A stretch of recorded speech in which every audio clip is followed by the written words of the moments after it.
Selamat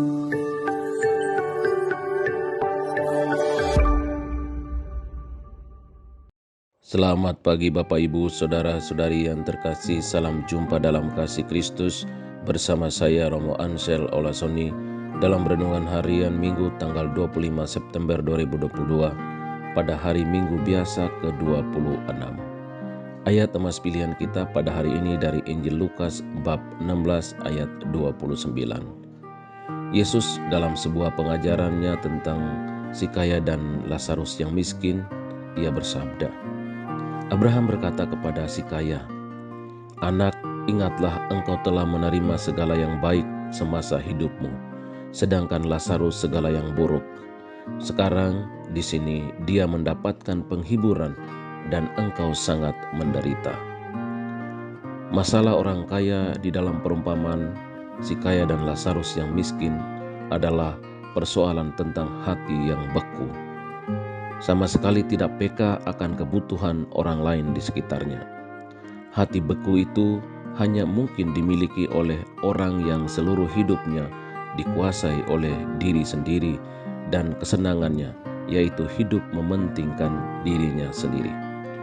Orang kaya ini hidup berkelimpahan, sementara berpesta pora, tidak sedikit pun ia peduli akan seorang pengemis yang hadir setiap hari di dekat pintu rumahnya. Pengemis yang begitu tidak memiliki apa-apa, bahkan untuk makan saja menantikan remah-remah atau sisa dari meja orang kaya tersebut. Bahkan pengemis itu dinajiskan oleh anjing-anjing yang menjilati bobroknya. Yang lebih mengerikan lagi dari si kaya ini adalah sebenarnya ia mengenal nama si pengemis itu, yaitu Lazarus. Berarti ketidakpedulian orang kaya itu bukan karena ia tidak pernah melihat atau bertemu dengan Lazarus, melainkan karena ia mengeraskan hati untuk tidak memperdulikannya. Kesempatan di dunia ini ada batasnya, demikian juga dengan penderitaannya. Lazarus mati dan diangkat malaikat untuk menikmati apa yang tidak pernah dinikmatinya sebelumnya di dunia, yaitu kasih dan perhatian, kepedulian terhadap nasibnya oleh Allah. Orang kaya itu mati juga dan sekarang dalam keadaan menderita luar biasa. Sekarang orang kaya itu merasakan bagaimana penderitaan yang dialami Lazarus dahulu, bahkan lebih lagi daripada yang dirasakan Lazarus.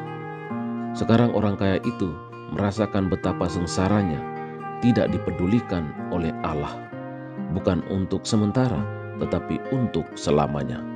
Tidak ada yang dapat mencairkan kebekuan hati kalau itu adalah pilihan yang disengaja. Tidak juga kalau mujizat kebangkitan orang mati terjadi di depan mata. Hanya hati yang masih mau mendengarkan suara Tuhan akan mampu mendengarkan jeritan orang lain. Jangan sampai hatimu beku. Bacalah Injil hari ini, temukan ayat emasmu dan sharingkan kepada sesamamu.